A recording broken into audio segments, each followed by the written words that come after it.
जी अस्सलाम वालेकुम स्टूडेंट्स, उम्मीद है कि आप लोग सब खैरियत से होंगे। आज हमारा टॉपिक है eigen function and eigen value. तो आइगन फंक्शन और आइगन वैल्यू को हम स्टडी करेंगे। सबसे पहले इसके बारे में हमें कुछ दो तीन टर्म्स का पता होना चाहिए।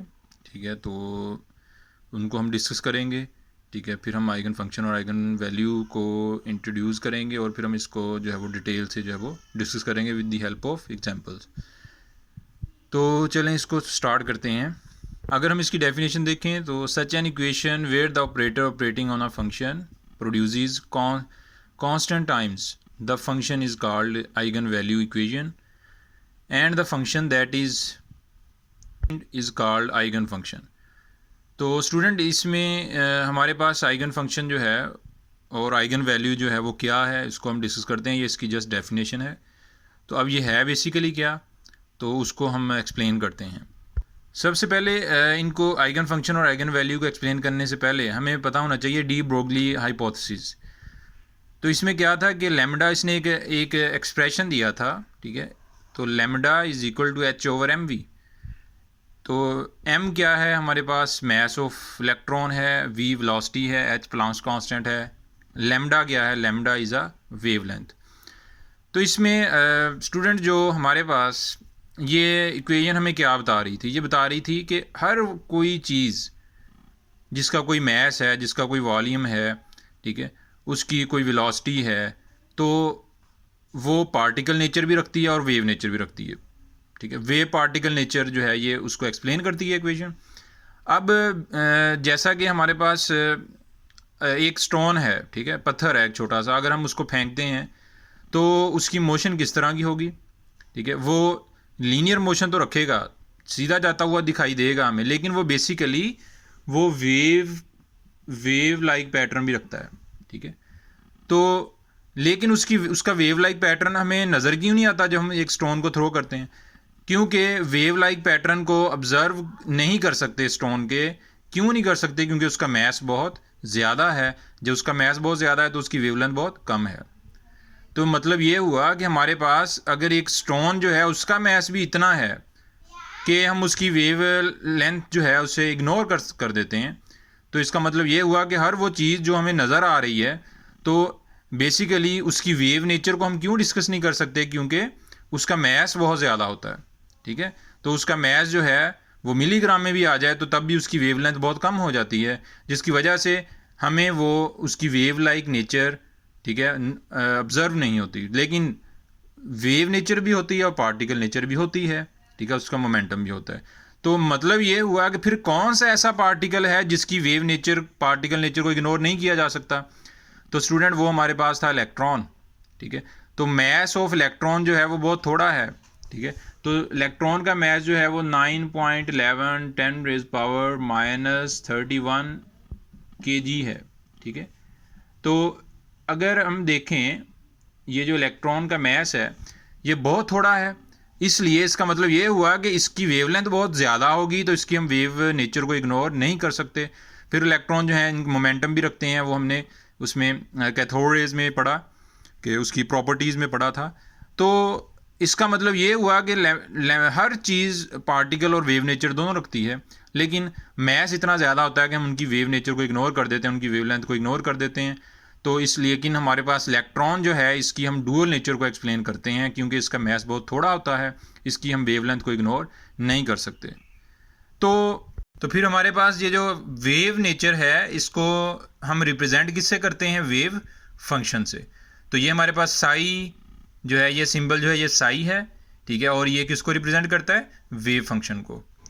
स्टूडेंट्स इसमें इस वेव फंक्शन के ऊपर पार्टिकल की पोजीशन, ठीक है, पोजीशन, मोमेंटम और उसकी एनर्जी अगर हमने फाइंड करनी है तो फिर हम उसके ऊपर इस वेव फंक्शन के ऊपर क्या अप्लाई कर देते हैं? ऑपरेटर। ठीक है, इस वेव फंक्शन के ऊपर हम क्या अप्लाई कर देते हैं? ऑपरेटर। अगर हमने पार्टिकल की वेव फंक्शन के ऊपर पोजीशन, मोमेंटम, एनर्जी फाइंड करनी है तो हम उसके ऊपर ऑपरेटर जो है वो अप्लाई कर देते हैं। तो वेव फंक्शन के ऊपर ऑपरेटर को कोई वेव फंक्शन के ऊपर मेजरमेंट्स के लिए हम ऑपरेटर को अप्लाई करते हैं। And operator is use for the measurements at wave function. तो यहाँ पर हमारे पास देखें अगर, तो अगर ये हमारे पास साई क्या है, ये साई है वेव फंक्शन। ए कैप किसको रिप्रेजेंट कर रहा है, ऑपरेटर को, और ये किसके बराबर आ गया, लैम्डा साई के। तो यहाँ पर अगर गौर करें तो देखें हमारे पास ये हमारे पास वेव फंक्शन था, ठीक है। तो इस वेव फंक्शन के ऊपर हमने क्या, इसके ऊपर हमने मेजरमेंट्स करनी है, हम पोजीशन मोमेंटम या एनर्जी फाइंड करना चाहते हैं, हमने इसके ऊपर क्या अप्लाई कर दिया, ऑपरेटर। तो अगर गौर करें तो यहाँ पर देखें ये जो ब्लैक वेव आपको नज़र आ रही है, समझ लें कि ये हमने क्या कर दिया, ऑपरेटर अप्लाई कर दिया किसके ऊपर, वेव फंक्शन के ऊपर, यानी कि वेव फंक्शन के ऊपर हमने ऑपरेटर अप्लाई कर दिया, ठीक है। तो ये हमारे पास एक नया फंक्शन आ गया, तो हमारे पास क्या आ गया, एक नया फंक्शन आ गया।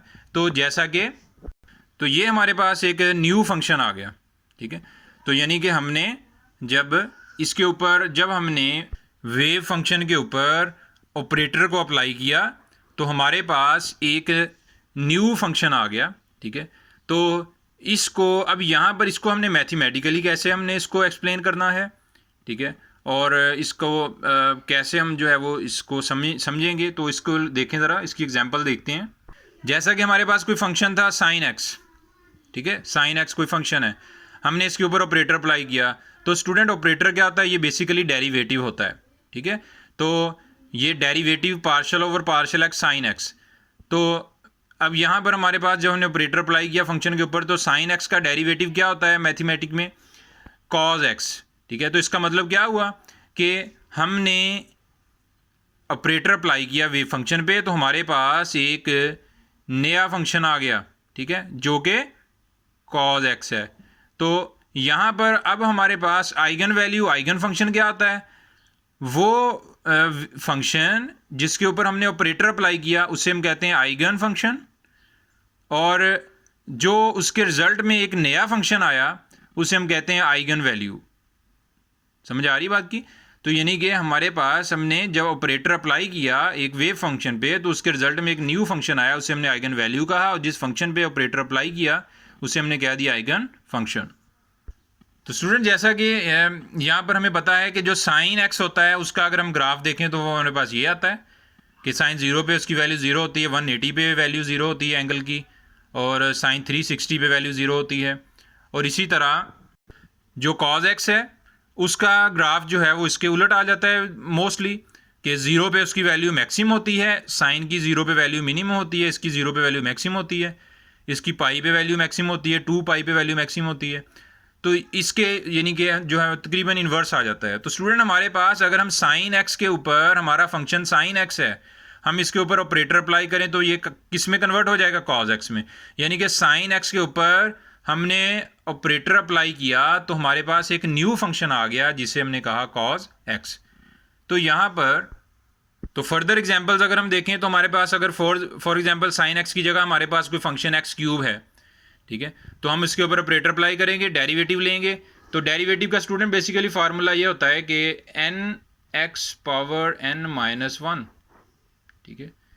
तो ये हमारे पास होता है पार्शियल ओवर पार्शियल एक्स, और ये हमारे पास अगर हम कह दें कि एफ ऑफ एक्स, तो ये हमारे पास कोई भी फंक्शन हो उसकी पावर को शुरू में लिखेंगे और उसकी पावर में से एक माइनस कर देंगे। तो ये उसका बेसिकली, ये सिंपल मैं बात कर रहा हूँ डेरिवेटिव की। डेरिवेटिव कई तरह के फंक्शन होंगे, कई तरह के फार्मूलाज लगेंगे, तो वो आप लोग डेरिवेटिव में देख सकते हैं लेक्चर में, आगे श्रोडिंगर वेव इक्वेशन है उसके लेक्चर में आप लोग देख सकते हैं। तो अब ये मैं सिंपल वैसे बेसिकली आपको बता रहा हूँ कि सिंपल डेरिवेटिव की बात। तो एक हमारे पास ये सिंपल एग्जाम्पल, तो स्टूडेंट इसमें 3x², ये जो हमारे पास आया इसे हम क्या कहेंगे, आइगन, इसे हम कहेंगे आइगन वैल्यू, ठीक है। और ये जो फंक्शन है, ठीक है, जिसके ऊपर हमने ऑपरेटर अप्लाई किया उसे हम कहेंगे आइगन फंक्शन। तो इसी तरह हमारे पास अगर फंक्शन हमारा कॉज एक्स है तो ऑपरेटर अप्लाई करें, कॉज एक्स का डेरिवेटिव माइनस साइन एक्स आ जाता है, ठीक है। तो साइन एक्स क्या कहलाएगा, आइगन वैल्यू, और ये हमारे पास क्या कहलाएगा, आइगन फंक्शन। और साइन ए एक्स है, ठीक है, इसका अगर हम डेरिवेटिव लें तो हमारे पास ये आ जाता है। तो मतलब ये हुआ कि अगर हम किसी भी वेव फंक्शन के ऊपर मेजरमेंट्स करना चाहते हैं, हम एनर्जी, पोजीशन, मोमेंटम वगैरह फाइंड करना चाहते हैं पार्टिकल का, तो हमें ऑपरेटर अप्लाई करना पड़ता है, ठीक है। जब हम ऑपरेटर अप्लाई करते हैं तो हमारे पास आइगन फंक्शन और आइगन वैल्यू आ जाती हैं। अब अगर हम डेफिनेशन की तरफ आएँ तो ये हमें क्लियर हो जाएगी। कोई भी ऐसी इक्वेशन, ठीक है, जहाँ पर फंक्शन के ऊपर ऑपरेटर अप्लाई कर दिया जाए और हमारे पास constant times the function is called eigen value, तो हमारे पास एक नया फंक्शन है जो जिसके साथ जो रिपीट होता जाए, जैसा कि एक्स क्यूब का 3x स्क्वायर कांस्टेंट आ गया, फिर इसका लेंगे 6x आ जाएगा, फिर आगे हम इसका डेरिवेटिव मजीद लेंगे तो मतलब ये फिर आगे 6 आ जाएगा। तो मतलब कि हमारे पास एक कांस्टेंट फंक्शन बार बार रिपीट होता जाता है। तो स्टूडेंट ये हमारा आज का टॉपिक था, ठीक है, आइगन फंक्शन आइगन वैल्यू। तो उम्मीद है कि आप लोगों को क्लियर हो जाएगा।